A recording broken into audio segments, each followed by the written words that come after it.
Amém. Quem aqui estava na última quarta-feira? Ou que assistiu o culto pela internet, ou que assistiu de alguma forma o culto da última quarta-feira? Metade, eu acho. Metade. Então, eu vou recapitular rapidamente, né? Porque esse culto de hoje ele é a continuação. E o próximo também vão ser a continuação. Então, a gente está seguindo uma ordem cronológica e eu não quero que você caia de paraquedas e não vai entender nada, né?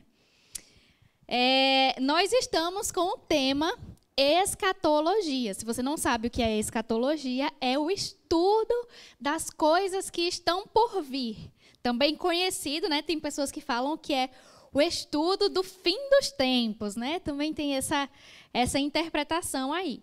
E no domingo passado, o pastor ele deu, assim, eu achei maravilhoso, porque foi a primeira vez que eu vi alguém contar a cronologia inteira de uma forma que deu para entender. Porque se você for falar isso tudo em um culto só, eu não consigo.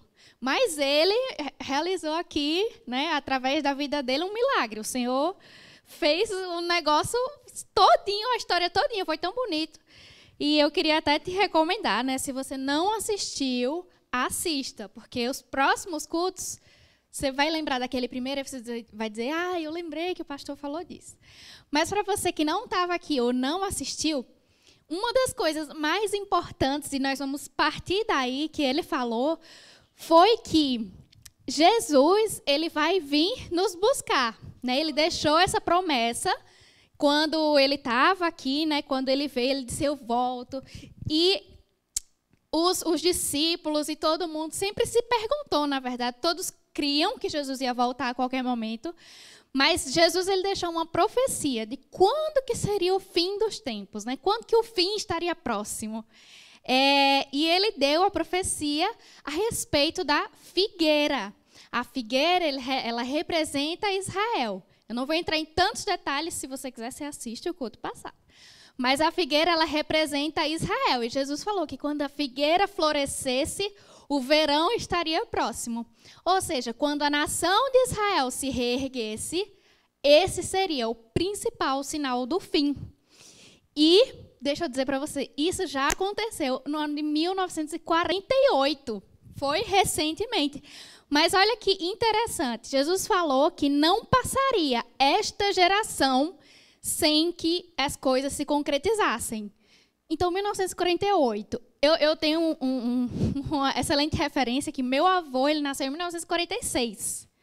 E ele tem 70 e alguma coisa.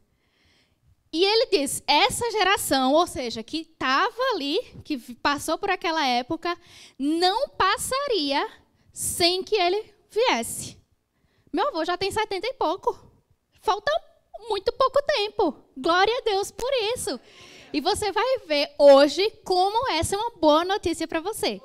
Amém? Então, Jesus vai vir nos buscar. Amém?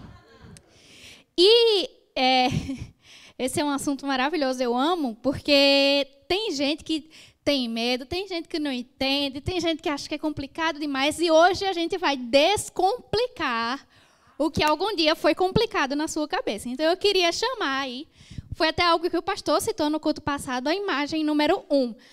E eu queria que você sentasse em algum lugar que dê para ver a TV, tá? Porque vai ser bem importante. Então, se você está sentado em algum lugar que não consegue ver, eu peço que você se desloque, porque a gente vai mostrar várias coisas o culto inteiro, tá? Então, a gente tem aqui uma imagem que o pastor citou no culto passado, que é o Vale do Mistério. Antigamente, antes que Jesus viesse, os profetas da Antiga Aliança, eles viam, eles tinham as profecias, o Senhor revelava para eles, mas eles não tinham a noção de que essa era da igreja viria. Então, quando eles viam, por exemplo, o Messias, eles viam aqui a primeira vinda de Cristo, né? Você está vendo que diz assim, o Cordeiro de Deus. Então, eles profetizavam que ele viria como um cordeiro, como realmente veio, que ele se entregaria, como realmente se entregou. Mas eles achavam assim, que Jesus morreu, a partir do momento que Jesus morresse, ele já ia vir para governar e já seria o fim. Mas entre a sua morte e a sua volta, tinha um tempo que eles não tinham noção que aconteceria. E esse tempo é hoje. os profetas da Antiga Aliança, eles não tinham noção dessa era da igreja. Que eles falavam, né, quando você lê lá no Antigo Testamento, eles falam a palavra mistério, muito essa palavra, né? E tem gente que fala até hoje, mas não tem mais mistério. Já foi revelado, amém? E por que é tão importante a gente entender essa imagem? Porque da mesma forma que eles não viam a era da igreja, a Bíblia ela tem várias promessas a respeito do fim dos tempos que são para públicos diferentes. Então, se, por exemplo, eu chego aqui, Tânia, tem uma palavra e começa a falar em alemão.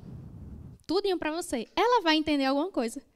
Ela não vai entender. Porque qual é o idioma dela? Português. Agora, se eu chego para Ju e começo a falar em francês, ela vai receber. Porque Ju fala francês. Mas Tânia não vai entender nada. Ainda, porque ela ainda não fala francês. Não é um dia, né? E da mesma forma, a Bíblia no Antigo Testamento era dessa forma. Então, tinham profecias que eram dadas para um povo e só eles entendiam. Tinham profecias que eram dadas para outro povo. E na Nova Aliança, profecias e promessas para nós. E quem que eram esses três povos da Bíblia? Eram os judeus, que era o povo de Deus, o povo escolhido, né? Quando a palavra fala assim, geralmente são os judeus. Os gentios, que eram outros povos. E a igreja, que somos nós, que aceitamos a Jesus. Mas veja, se aqui no Antigo Testamento eles só não viam a era da igreja, quais eram os povos que eles viam? Judeus e gentios, só. Ou era povo de Deus ou não era. Não tinha outro povo, certo? Então, por que eu estou falando isso? Porque hoje a gente vai desmistificar algumas promessas a respeito do fim que estão no Antigo Testamento. E você precisa entender que elas não são direcionadas para mim e para você, de certa forma. Vocês vão entender tudo, tá? Então, qual que é o principal livro do Antigo Testamento que fala sobre o fim? Ana Luísa, mas você acabou de dizer que eles não estão profetizando para a igreja, por que eu tenho que saber? Porque essas profecias vão acontecer enquanto estivermos aqui. Então, a gente vai presenciar, a gente tem que saber, tem que entender, né? Porque senão a gente vai ficar, uai, o que está acontecendo? Né? Então, o principal livro que fala a respeito dessas coisas do fim, no Antigo Testamento, é o livro de Daniel. Quem aqui já ouviu falar das 70 semanas de Daniel? Já ouviu? Alguns ouviram, outros não. Se eu entregar o microfone na sua mão agora, para você que levantou a mão, e disser assim, explique então as 70 semanas de Daniel. Você vai conseguir explicar? Não? Uai. Ah, você meu pastor é o cara. Mas a partir de hoje você vai sair daqui não só entendendo, como ensinando para as outras pessoas. Amém? Só para te contextualizar, o livro de Daniel funciona bem assim.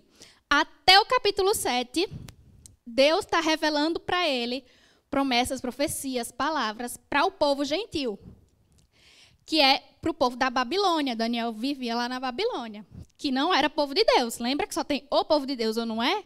Pronto, Babilônia não era o povo de Deus.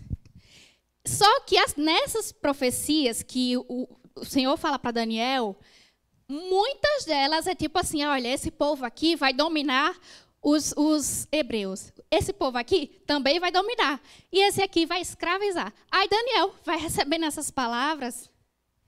E aí, até o capítulo 7, ele para e pensa assim, tá, Deus, ok, entendi o que o Senhor está falando para os outros, mas quando é que a gente vai ser livre disso? E até o capítulo 7, ele escreve tudo em aramaico, ou seja, a língua dos gentios. A partir do capítulo 7, ele começa a escrever em hebraico, porque já não é mais para os gentios, é para os judeus, ok? E aí, a partir do capítulo 8, Daniel, né, tem esse pensamento. E aí? A gente vai ser tão, né, escravizado, a gente vai ser tão maltratado. Quando é que esse negócio acaba?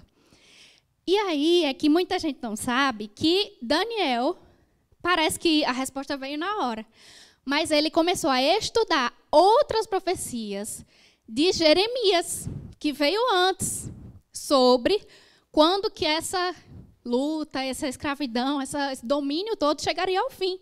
Quando que Israel vai ter paz? E a partir do capítulo 8, ele ora ao Senhor e fala: Senhor, interpreta para mim as profecias que foram dadas a Jeremias. E aí Deus vai dar a interpretação para Daniel. Vamos lá ler? Você abre lá em Daniel, capítulo 9, versículo 24, por favor.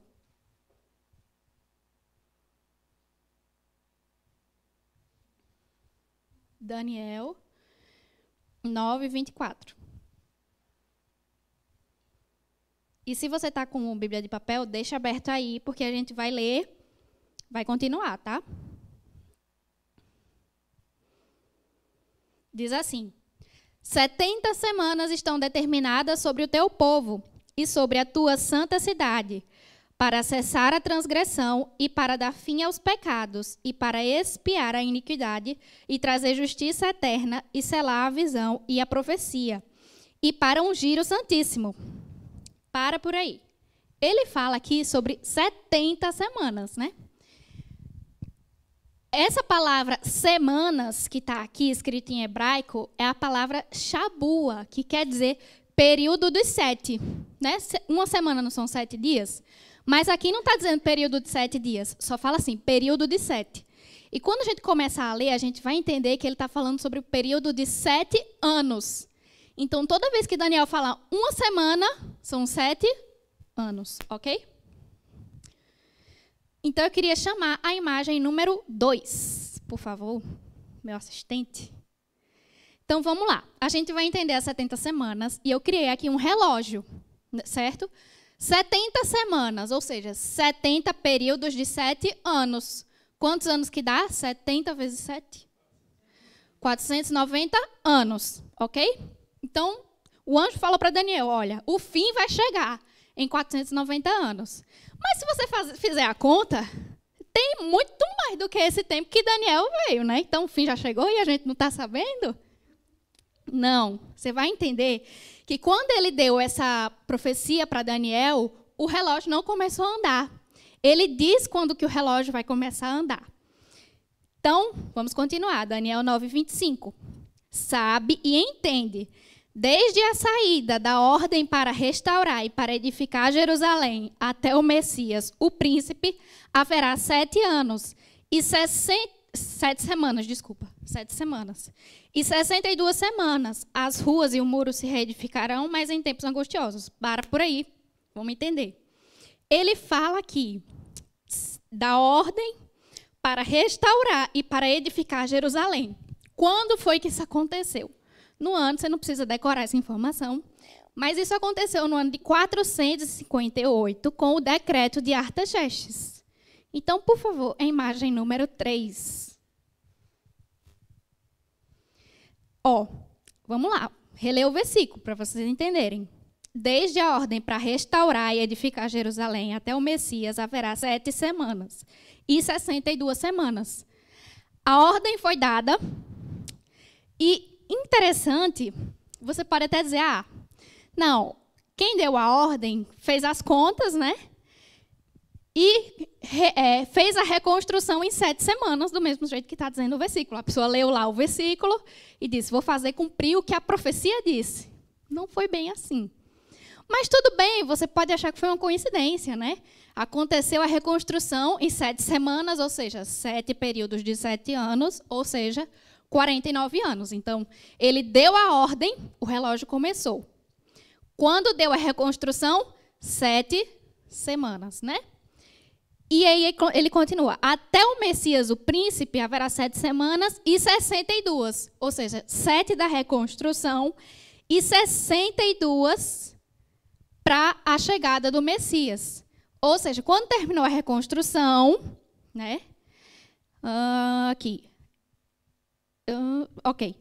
Daniel 9, 26, vamos continuar. E ao fim das 62 semanas, será cortado o Messias. Imagem número 4, por favor. Então, teve a reconstrução de Jerusalém, que demorou 7 semanas, né? 49 anos. E depois de 62 períodos de 7 anos, exatamente o Messias morreu. Se você fizer as contas, dá exato. Não tem como ser coincidência um negócio desse. Mas se você ainda está achando que é coincidência, fica aqui com a gente, tá certo? Agora, o que Daniel não via, vocês estão lembrados? A igreja. Então, quando o Messias foi retirado, o relógio para. O relógio do fim pausou. O que é que foi que fez o relógio do juízo, o relógio do fim parar? Diga, fui eu. Vamos ver isso, porque você não está acreditando em mim? 2 Tessalonicenses, capítulo 2, versículo 6, diz assim. 2 Tessalonicenses, capítulo 2, versículo 6.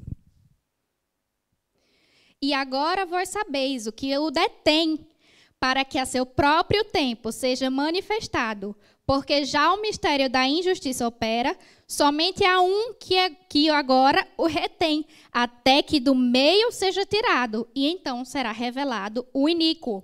Ou seja, o que é que o detém? Somos nós. O relógio parou. E quando ele vai voltar? Quando nós formos retirados daqui.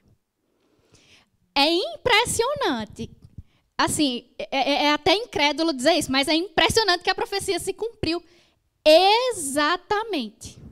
Ele falou que gente, Daniel, o anjo falou isso para Daniel, nada disso tinha acontecido. Não tinha nem previsão de Jerusalém ser reconstruída. E exatamente depois que Daniel morreu, a ordem foi dada para reconstruir. Depois de 49 anos, exatamente, foi reconstruída.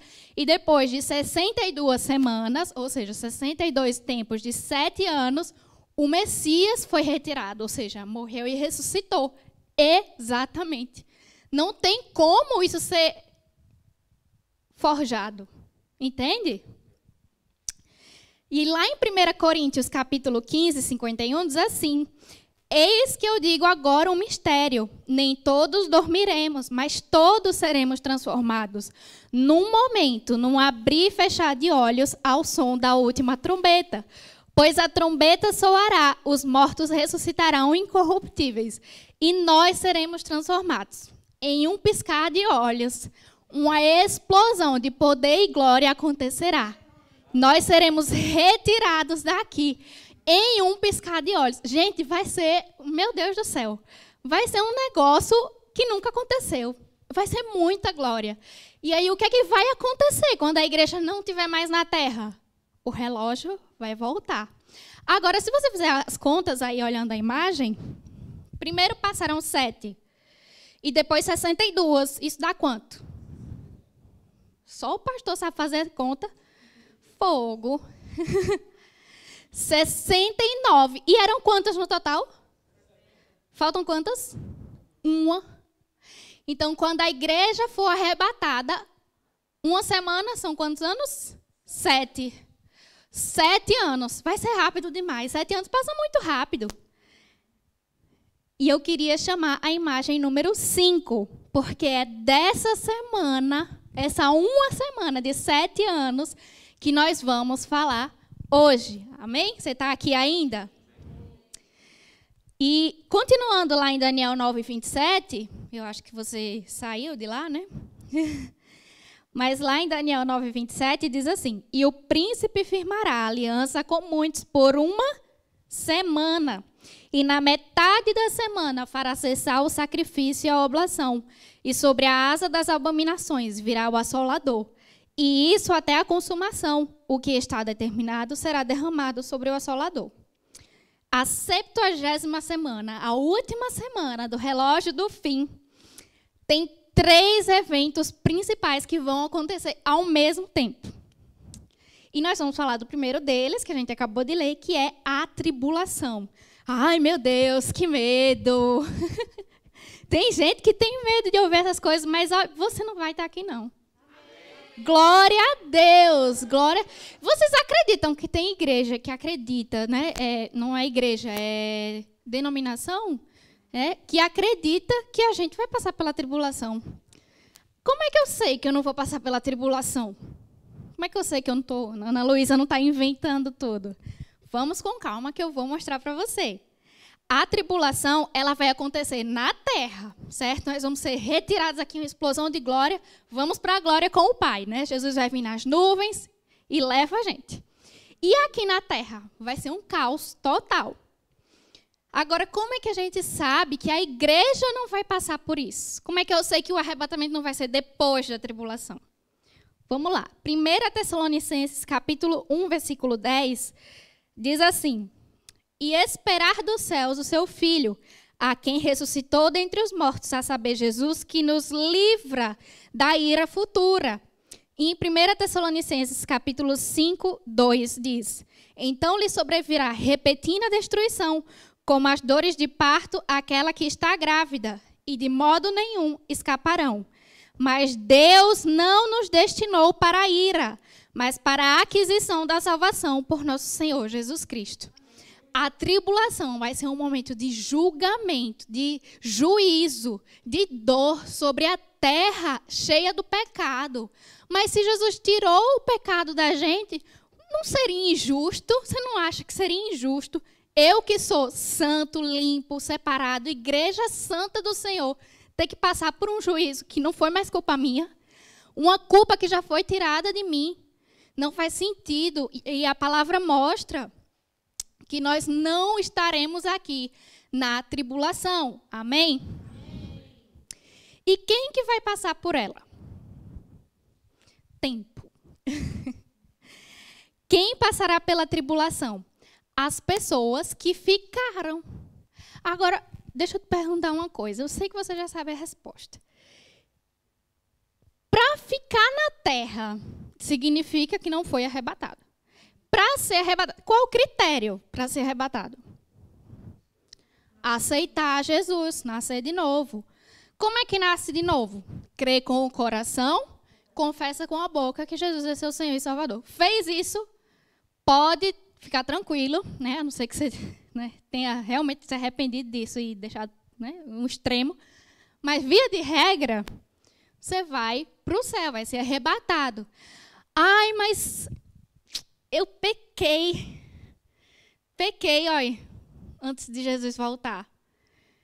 Gente, não é assim que se perde a salvação. Isso já é um outro tema, de outros capítulos. Mas fica tranquilo. Se você crê em Jesus no seu coração, você vai ser arrebatado. Amém? E aí, quem ficar? Consequentemente, são as pessoas que não confessaram a Jesus. E, vai ser ruim demais a tribulação. Mas e as pessoas que fizeram caridade, que foram tão boas para outras pessoas? Tipo assim, elas não aceitaram a Jesus com a boca, nem tiveram a oportunidade de crer. Não cria, não, mas não cria em nada. E era uma pessoa caridosa, boa. O critério da salvação é crer em Jesus Cristo e confessar com sua boca. Se você acredita que isso é justo ou não, não cabe a você. O justo juiz julgará. Mas eu vou te dizer uma coisa. E essa é a importância de você saber a respeito da tribulação. É que eu não quero que as pessoas que eu conheço passem por isso. E saber a respeito das coisas horríveis que vão acontecer só me traz mais consciência do meu dever aqui hoje. De falar de Jesus para a minha família, para os meus amigos, para as pessoas que eu conheço. É uma responsabilidade muito grande que está, sim, sobre mim e você. É de livrar aquelas pessoas de passar por isso. E o versículo fala que a tribulação vai ter 2 períodos. Ela vai ter 2 períodos de 3 anos e meio, né? E Jesus, ele fala bem especificamente o que é que vai acontecer. Eu não vou me aprofundar tanto na tribulação, porque eu quero simplesmente trazer essa consciência mesmo, é o principal. E os discípulos lá no livro de Mateus, eles perguntam a Jesus, né, quais que serão os sinais da sua vinda. Agora, Rodrigo, por favor, volte para a primeira imagem. Os discípulos, vamos contextualizar, a igreja ainda não veio, porque a igreja só vem depois de Jesus. Eles perguntam quando será o fim. Só que para os profetas que os discípulos estudavam e conheciam, o fim seria o quê? Está escrito ali, segunda vinda de Cristo. Isso só vai acontecer depois da tribulação. Então, os sinais que Jesus escrever aqui vai ser os sinais da segunda vinda. Ou seja, a tribulação. O que é que vai acontecer antes da segunda vinda? A tribulação. Então, lá em Mateus, capítulo 24, versículo 3, você pode abrir. Lembrando que Mateus é um livro que foi escrito para os judeus. Os judeus não são igreja. Amém? E lembra que a gente não vai estar aqui nesse período. Mateus capítulo 24, versículo 3. E estando assentado no Monte das Oliveiras, chegaram-se a ele os seus discípulos em particular, dizendo: Dize-nos, quando serão essas coisas? E que sinal haverá da tua vinda? Segunda vinda, no caso. E do fim do mundo? E Jesus, respondendo, disse-lhes: Acautelai-vos, que ninguém vos engane, porque muitos virão em meu nome, dizendo: Eu sou o Cristo, e enganarão a muitos, o anticristo. E ouvireis de guerras e rumores de guerras, olhai, não vos assusteis, porque é mister que isso tudo aconteça, mas ainda não é o fim. Porquanto se levantará nação contra nação e reino contra reino, e haverá fomes e pestes e terremotos em vários lugares. Mas todas essas coisas são o princípio das dores. O princípio das dores, ele é o nome da primeira fase da tribulação, os primeiros 3 anos e meio. Aí você pode dizer assim: mas isso tudo já acontece. Está acontecendo agora? Esse é mais um sinal de como está para acontecer. Amém? E a segunda fase? Os últimos 3 anos e meio. Lá em Mateus 24, versículo 15, Jesus continua mostrando. Quando, pois, virdes que a abominação da desolação, de quem falou o profeta Daniel, está no lugar santo, quem lê entenda. Os que estiverem na Judéia, fujam para os montes, e quem estiver sobre o telhado, não desça a tirar coisa alguma de sua casa. E quem estiver no campo, não volte atrás a buscar suas vestes. Mas ai das grávidas e das que amamentarem naqueles dias. E orai para que a vossa fuga não aconteça no inverno nem no sábado, porque haverá então grande aflição, como nunca houve, desde o princípio do mundo até agora. Nem tampouco há de haver. E se aqueles dias não fossem abreviados, nenhuma carne se salvaria. Mas por causa dos escolhidos serão abreviados aqueles dias. Quem são os escolhidos? É o povo. Não, Liz, nós vamos estar no céu. É o povo de Deus. Os judeus que ainda eles não reconheceram o Messias hoje, certo? Então, isso significa que quem não reconheceu o Messias não vai ser salvo. E eles vão passar por essa tribulação. Mas mesmo passando pela tribulação, isso mostra que Deus não desistiu deles, que Deus não deixou de amar. E Jesus fala que por causa deles, esse período vai ser abreviado, porque senão não sobraria uma pessoa sequer na terra, de tão desgraça que vai acontecer, tanta desgraça que vai acontecer. E continuando, diz assim: E eis que vos tenho predito, portanto, se vos disserem, eis que está no deserto, me perdi. Fogo. Achei. Eis que está no deserto, não saiais. Eis que ele está no interior da casa, não acredites, porque assim como o relâmpago sai do oriente e se mostra no ocidente, assim será também a segunda vinda do Filho do Homem. Pois onde estiver o cadáver, ali se ajuntarão as águias, e logo depois da aflição daqueles dias, o sol escurecerá, a lua não dará sua luz, e as estrelas cairão do céu, e as potências do céu serão abaladas. Eu não quero que a minha família, que os meus amigos passem por isso. Essas profecias trazem um peso, não um peso no sentido ruim, mas um peso de responsabilidade sobre a minha vida. Quando Jesus ele foi aos céus, que ele voltou, né, para o Pai, foi ressuscitado, ele deixou para os discípulos uma missão principal. E isso inclui a mim e a você. Ele deixou uma missão para a sua igreja. Enquanto você estiver, por onde você for, pregue. Essa é uma convocação. Você pode não saber o seu chamado, você pode não ter muita noção do seu propósito, de por que ele te chamou, mas uma missão você tem, é livrar da morte aqueles que estão ao seu redor. Amém? Aí você pergunta, e eu? Diga assim, e eu? Misericórdia. Não, eu vou continuar. Você pode dizer, e eu? Onde é que eu vou estar nesse tempo? Lá em Romanos, capítulo 14, diz, tu porque julgas teu irmão, ou tu também porque desprezas teu irmão, pois todos havemos de comparecer ante o tribunal de Cristo. Nós estaremos no tribunal de Cristo. Aí você vem pensar, meu Deus do céu, vão colocar um telão lá no céu, vai passar a minha vida toda, tudo que eu fiz de errado, e o Senhor vai me jogar no fogo do inferno. Não vai acontecer nada disso. Não posso garantir sobre o telão, a Bíblia não fala nada sobre telão, mas vai que, né? Agora, esse julgamento não é para salvação. Aceitou Jesus? Está salvo. Vamos para o céu e o Senhor vai julgar o quê? As nossas obras. Ele fala que elas serão como obras de feno, de madeira, de bronze, de prata, de ouro, de pedras preciosas. Agora, veja bem. Essas obras que vão ser julgadas, né, e cada uma vai ter ali seu resultado e sua devida recompensa, não são por critérios, não vai ser um julgamento por critérios humanos. Então não vai ser assim, aquele mega pregador famoso que doou muito dinheiro para a África, que fez grandes sermões, que um monte de gente aceitou Jesus, vai receber pedras preciosas, né? Vai dar pedras preciosas ao brasileiro. E eu, que sou tia do departamento infantil, que sirvo só uma vez por mês, vou receber feno. Não vai ser assim. O critério é a intenção do coração que você fez, por que você fez aquilo que você fez, que lá no seu íntimo, que só Deus sabe, e Ele é justo para julgar, e também se você fez aquilo que você foi chamado para fazer.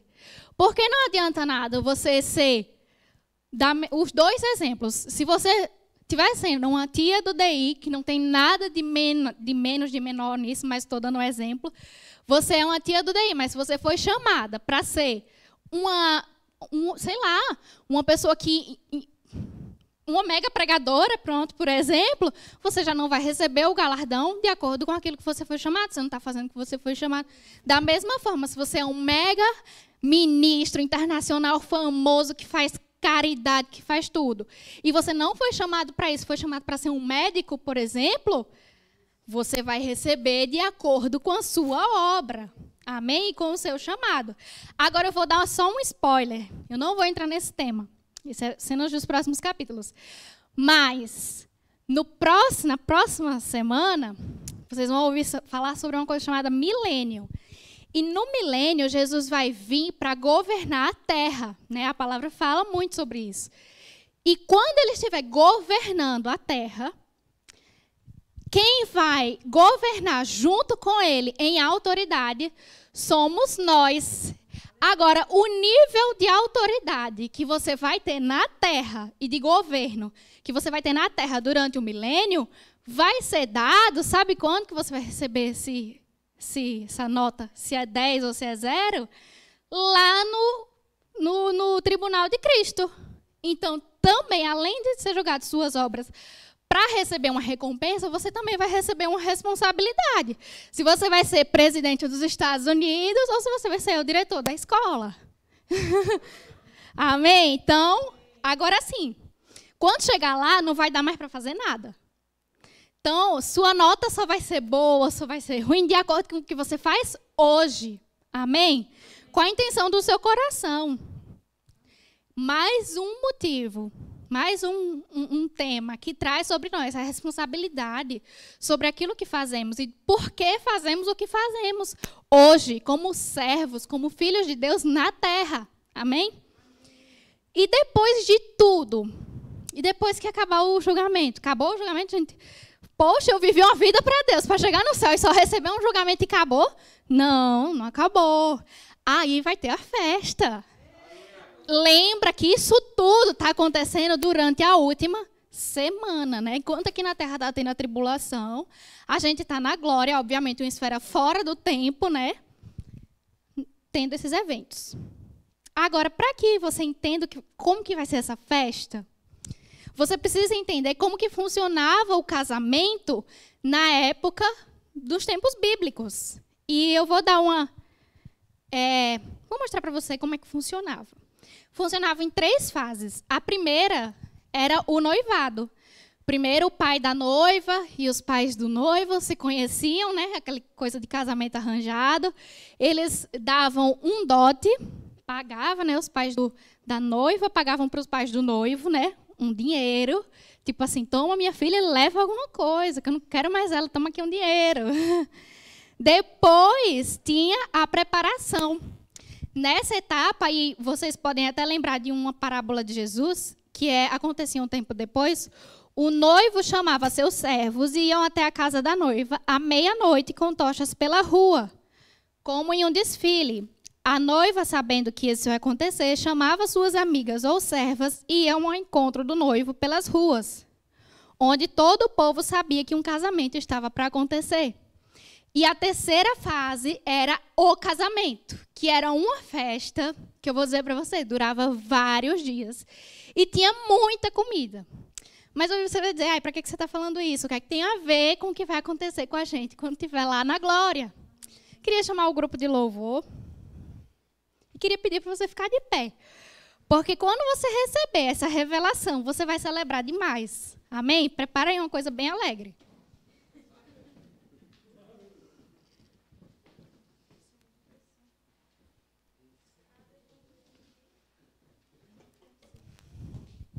Está lembrado das 3 fases, né? Primeiro foi o noivado, depois a preparação e depois a festa. Quando nós estivermos lá na glória com ele, vamos ter uma festa muito, assim, a festa que ele esperou uma eternidade para isso acontecer. E como que vai ser isso? O que é que eu tenho a ver com o casamento? No nosso relacionamento com Cristo, o noivo, nós tivemos também 3 fases. A primeira, baixinho, por favor. A primeira foi quando ele deixou um contrato, ele selou entre nós e ele um contrato com o seu próprio sangue. Aleluia. Em um determinado momento, o dote que ele pagou foi o preço da sua própria vida. Depois, na segunda fase, vai ser aquele dia glorioso que acontecerá a qualquer momento, em que ele virá sobre as nuvens ao encontro da sua noiva. E todos saberão que um casamento está para acontecer. Agora, a terceira fase é a melhor, né, não? Porque vai ser o casamento. O encontro do noivo e da noiva para passarem uma eternidade juntos. Não tem como você ouvir isso e não se alegrar. Não tem como você ouvir sobre essas coisas e não entender que ele fez tanto por você. O que é que nós podemos fazer por ele hoje? Vamos celebrar?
Em Efésios, capítulo 5, versículo 25, diz: Cristo amou a igreja e a si mesmo se entregou por ela, para santificar, purificando-a com a lavagem da água pela palavra, para apresentar a si mesmo igreja gloriosa, sem mácula, nem ruga, nem coisa semelhante, mas santa e irrepreensível. Quem é essa igreja aqui? Amém. Glória a Deus. Glória a Deus. Se nessa noite eu acho que eu conheço todos aqui. Misericórdia. Eu acho que eu conheço todos aqui, mas se nessa noite você ouviu essa palavra e você até que está aí na internet nos assistindo e diz, eu quero fazer parte dessa festa, eu não quero ficar aqui na tribulação não, eu quero ir para a festa, para o casamento, para o encontro do noivo, eu quero celebrar com ele uma eternidade na glória. Meu amado, se nesse momento você não tem certeza da sua salvação, eu quero te convidar a repetir uma oração comigo. Aí na sua casa mesmo, onde você está, eu quero que você repita assim. Senhor Jesus, nessa noite, eu recebo a sua vida em mim. Vem morar em meu coração. Eu me arrependo dos meus pecados. E quero ser recebido como noiva gloriosa e santa, para passar uma eternidade no seu lado. Me recebe. Em nome de Jesus. Amém. Amém. Deus é bom. Você se alegra com isso? Aleluia. Eu quero saber se aqui tem alguém que, por algum motivo, está passando por um momento de enfermidade. Tem alguém aqui precisando de uma oração por cura? Alguém? Todos sarados? De qualquer forma, eu quero orar por quem está assistindo a gente pela internet. E eu sei que pessoas vão assistir depois, mas eu creio que essa oração pode alcançá-las. Amém? Vamos concordar em oração. Pai, em nome de Jesus, nós cremos no teu poder, que cura, que já nos curou quando morreu naquela cruz. Nós declaramos agora sobre a vida de cada um dos nossos irmãos que estão precisando disso nesse momento. A manifestação da cura, que já foi liberada, que é nossa por direito, em nome de Jesus. Eu não sei a situação que cada um está passando, mas o Senhor, que sabe de todas as coisas, os conhece. Eu declaro a manifestação instantânea da cura, em nome de Jesus.